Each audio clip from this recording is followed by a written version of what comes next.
Selamat siang untuk kita semua. Hari ini kami dari kelompok 6 akan mempresentasikan materi ruang hasil kali dalam di bagian 6.2, yaitu sudut dan keortogonalan.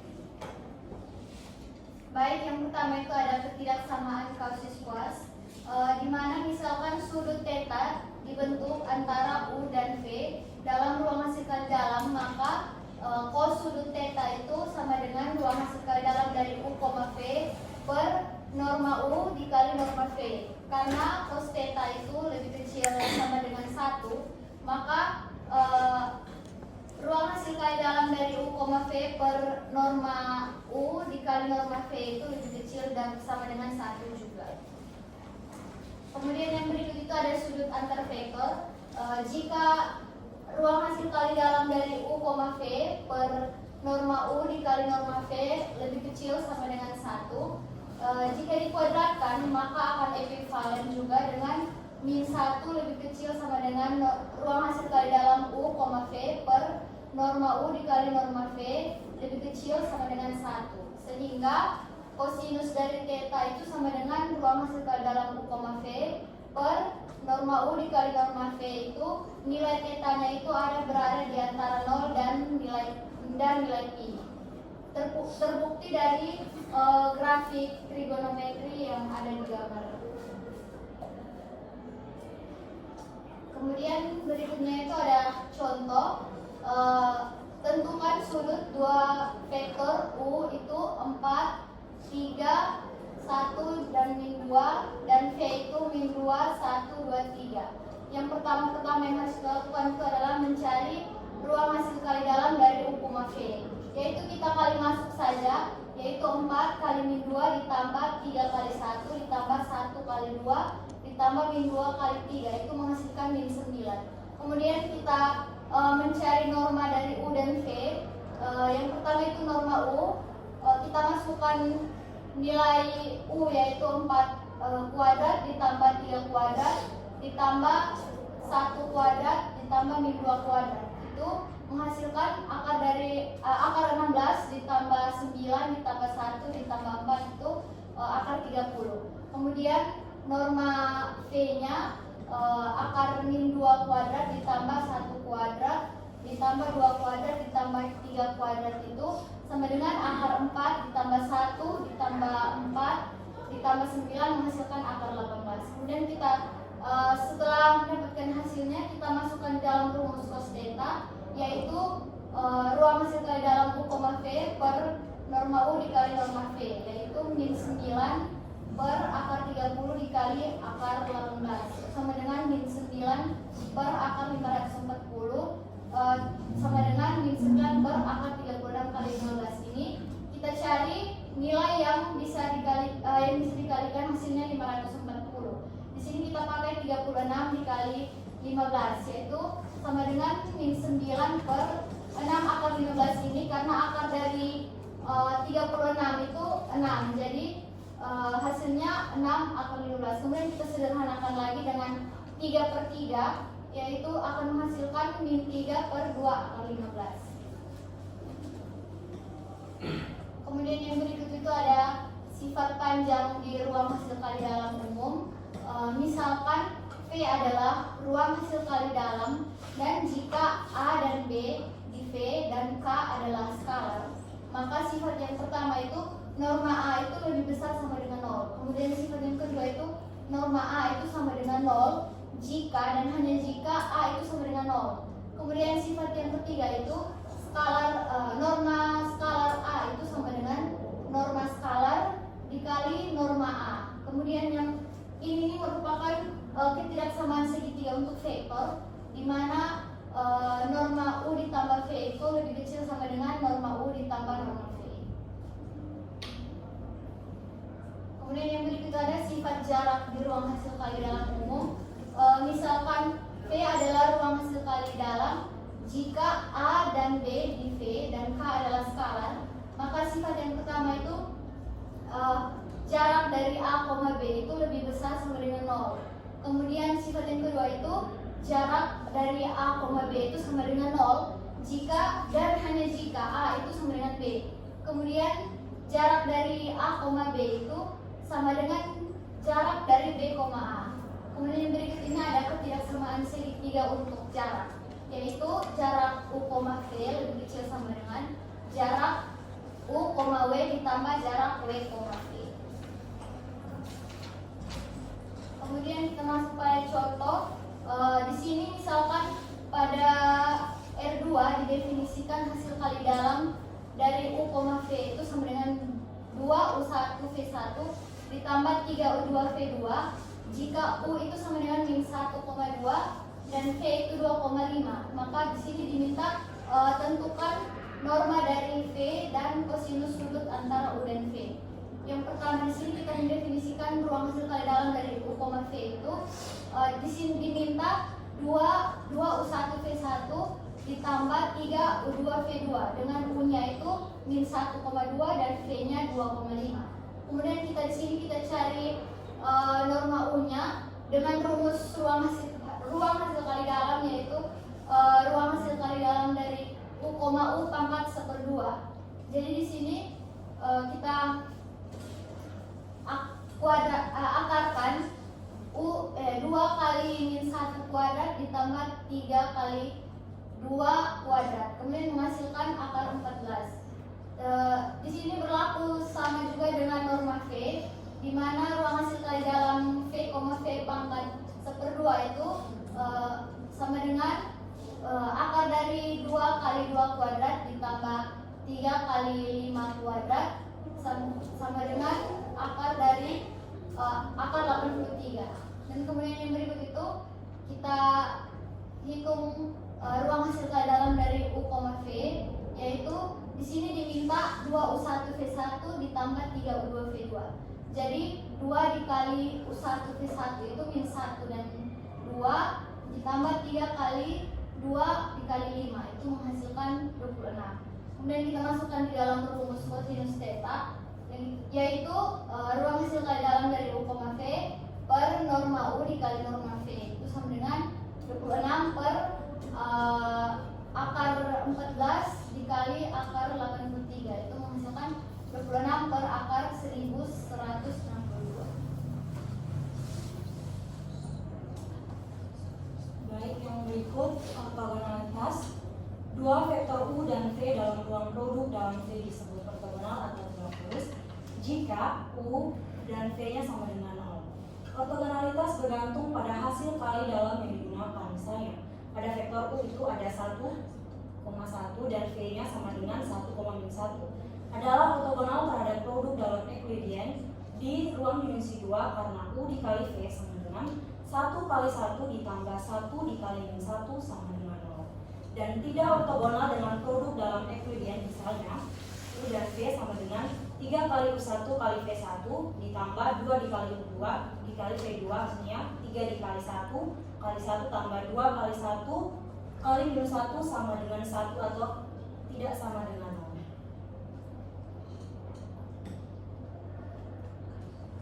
Yang berikut vektor ortogonal dalam matriks 2 kali 2 di mana vektor U-nya ada 1, 0, 1, 1 dan vektor V-nya itu ada 0, 2, 0, 0. Jadi 1 dikali 0 ditambah 0 dikali 2 ditambah dengan 1 dikali 0 ditambah 1 kali 0 hasilnya adalah 0.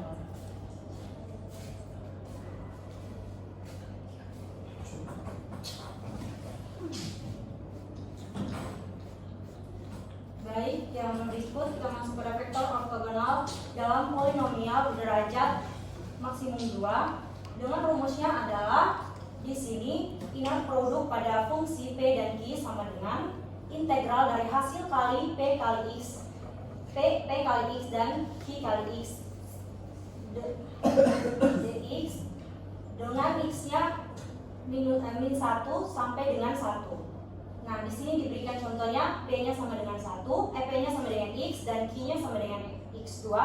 Maka panjang vektor P sama dengan akar dari inner produk P dan P pangkat 1/2 integral dari hasil kali X sama dengan X2, di mana X-nya dari min 1 sampai dengan 1 hasilnya adalah akar dari 2/3.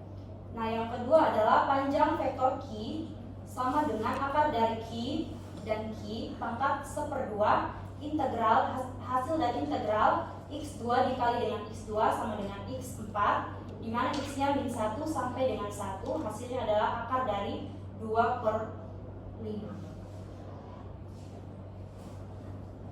Yang ruang hasil kali dalam P dan Q sama dengan integral dari hasil kali X kali X pangkat 2 sama dengan X pangkat 3, yaitu X-nya dari min 1 sampai dengan 1, hasilnya adalah 0.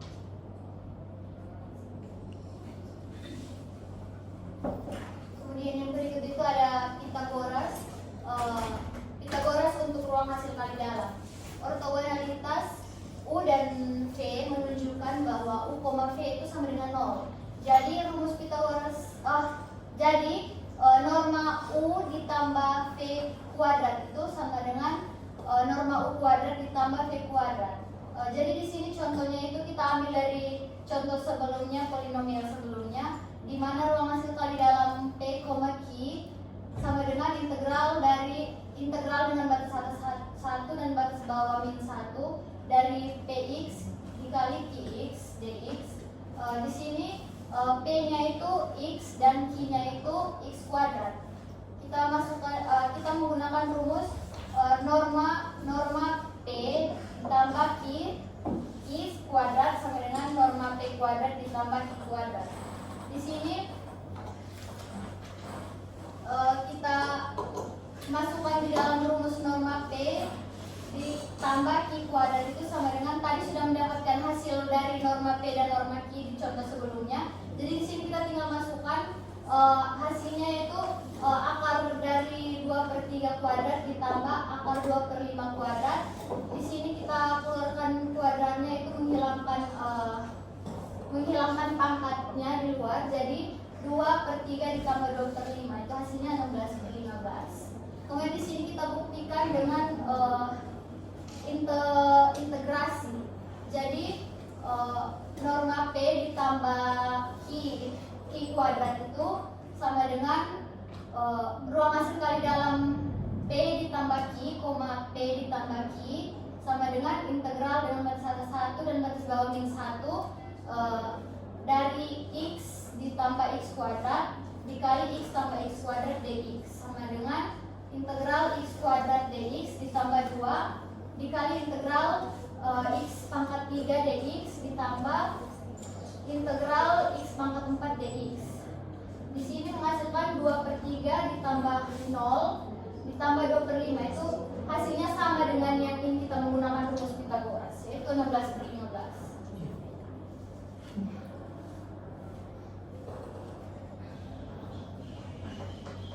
Yang berikut pelengkap ortogonal. Jika V bidang melalui asal R3 dengan RHD ekuilit, maka semua vektor dr tegak lurus dengan setiap vektor di V pelengkap ortogonal. Jika W adalah subruang dari RHD V, maka sebuah vektor U di V yang akan ortogonal terhadap setiap vektor di W disebut komplement ortogonal dari W dalam kurung W ortogonal. Komplement ortogonal. Yang berikut, misalkan W adalah subruang dari R5 yang direntangkan oleh vektor-vektor berikut. W1 sama dengan 2,2, 2, negatif 1, 0, 1. W2 sama dengan negatif 1, negatif 1, 2, negatif 3, 1. W3 sama dengan 1, 1, negatif 2, 0, negatif 1. W4 sama dengan 0, 1, 1. Menjawab matriks baris yang ditentukan oleh V.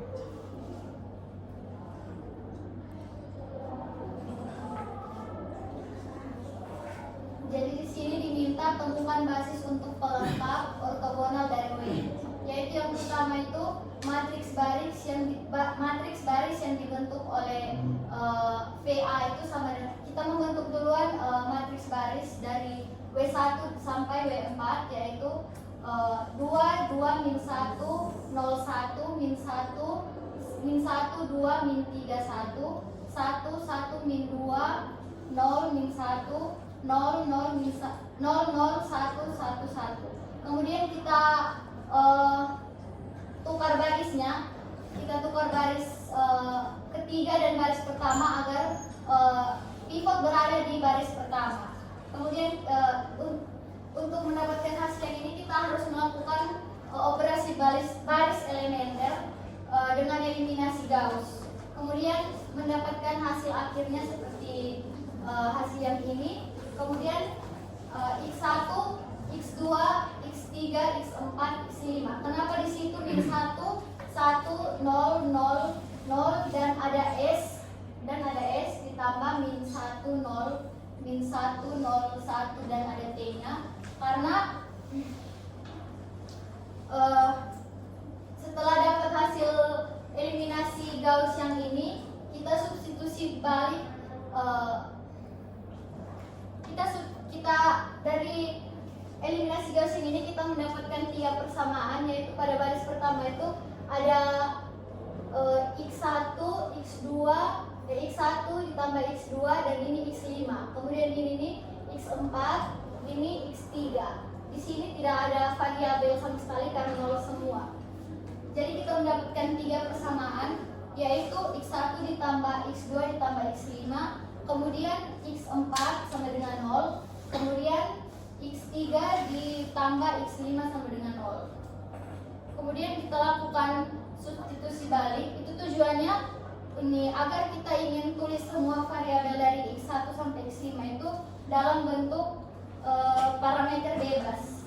Jadi parameter bebasnya itu kita misalkan dengan S dan T. Kemudian kita lakukan substitusi pada persamaan 3 yang tadi saya sebutkan, yaitu X1 ditambah X2 ditambah X5. Itu kita substitusikan, jadinya X3 sama dengan min X5. Min X5 itu sama dengan min T. Kenapa min T?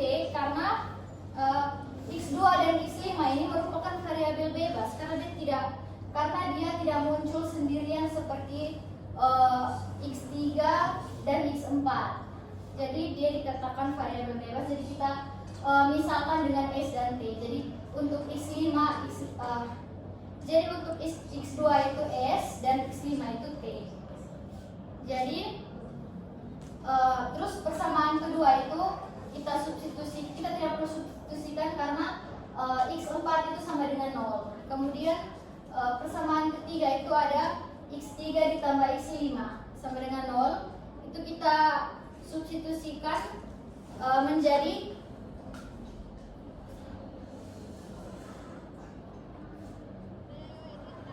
tadi persamaan pertama itu X1 ditambah X2 ditambah X5 sama dengan 0. Itu kita substitusikan menjadi X1 sama dengan min X2 dikurang X5. Jadi itu sama dengan min S min T. Kenapa X1-nya itu tidak ada pemisahan? Karena X1 itu dia terikat, dia itu bergantung di X2 dan X5. Kemudian di substitusi persamaan ketiga yaitu X3 ditambah X5 itu menghasilkan X3 itu sama dengan min X5. Min X5 ini kita misalkan dengan T, jadi hasilnya min T. Kemudian kenapa X3 itu tidak dimisalkan? Karena X3 itu dia terikat, dia bergantung di X5. Kemudian hasil akhirnya itu X1 itu sama dengan min S dan min T. Kemudian X2 itu S, X2 itu S, X3 itu min T, X4 itu 0 karena tidak ada substitusi yang dilakukan. Kemudian X5 itu T. X5 itu T, kenapa? Karena dia itu variabel bebas, jadi kita bebas menentukan nilainya. Jadi kita misalkan dengan S dan T. X2 itu kenapa S saja? Karena dia itu variabel bebas. Kemudian di situ min 1, 1, 0, 0 karena pada hasil akhir substitusi yang kita dapatkan itu pada X1 kan min S kurang min S min T. Jadi S-nya ada 1, jadi di situ min 1. Kemudian pada X2 itu X2 sama dengan S. Jadi itu S-nya ada 1, jadi di situ tulisnya 1. Kemudian di X3 itu min T karena S-nya tidak ada, jadi hasilnya itu 0. Kemudian di X4 itu X4 sama dengan 0, jadi di situ tulisnya 0. Kemudian di X5 itu X5 sama dengan T karena tidak ada S, jadi di situ tulisnya 1. Kemudian pada T juga begitu. Pada T itu X1 nya itu kan sama dengan min S min T. Jadi di X1 itu T nya ada 1, jadi tulisnya min 1. Kemudian di X2 itu ada S, tidak ada T, jadi tulisnya 0. Kemudian di X3 itu min T, X3 sama dengan min T, jadi ditulis di situ min 1. Kemudian X4 itu sama dengan 0, tidak ada S dan T, jadi tulisnya 0. Kemudian pada X5 itu sama dengan T, itu nilainya 1. Kemudian setelah mendapatkan pelengkap ortogonal A di V1 dan V2, maka basis pelengkap ortogonal W dari V1 itu sama dengan min 1, 1, 0, 0, 0 dan V2 min 1, 0, min 1, 0, 1. Sekian hasil presentasi dari kelompok kami. Terima kasih.